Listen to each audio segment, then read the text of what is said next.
Visakha port కేంద్రంగా అక్రమ ration బియ్యం రవాణా యథేచ్ఛగా సాగుతుంది. అక్రమాన్ని అరికట్టేందుకు ఎన్ని చర్యలు చేపడుతున్నా ఇప్పటికీ అడ్డుకట్ట వేయలేకపోతున్నారు అధికారులు.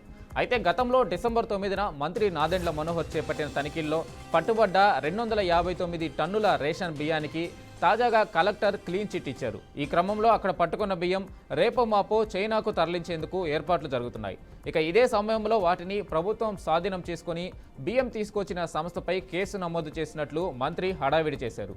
ఇక నెల రోజుల తర్వాత అవి రేషన్ బియ్యం కాదంటూ కలెక్టర్ ధృవీకరించారు.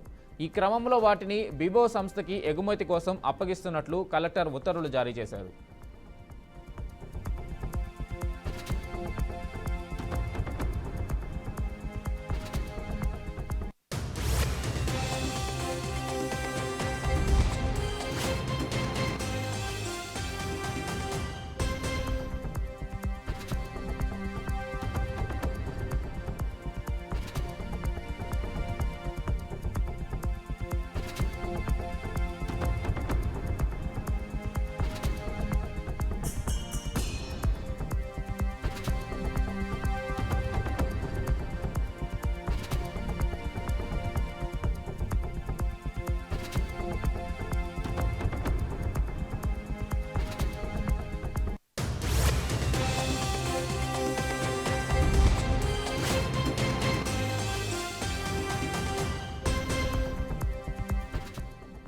విశాఖ పోర్టు కేంద్రంగా అక్రమ రేషన్ బియ్యం రవాణా యథేచ్ఛగా సాగుతుంది. అక్రమాన్ని అరికట్టేందుకు ఎన్ని చర్యలు చేపడుతున్నా ఇప్పటికీ అడ్డుకట్ట వేయలేకపోతున్నారు అధికారులు.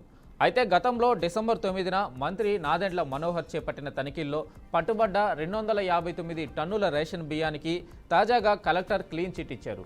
ఈ క్రమంలో అక్కడ పట్టుకున్న బియ్యం రేపో మాపో చైనాకు తరలించేందుకు ఏర్పాట్లు జరుగుతున్నాయి. ఇక ఇదే సమయంలో వాటిని ప్రభుత్వం స్వాధీనం చేసుకుని బియ్యం తీసుకొచ్చిన సంస్థపై కేసు నమోదు చేసినట్లు మంత్రి హడావిడి చేశారు. ఇక నెల రోజుల తర్వాత అవి రేషన్ బియ్యం కాదంటూ కలెక్టర్ ధృవీకరించారు.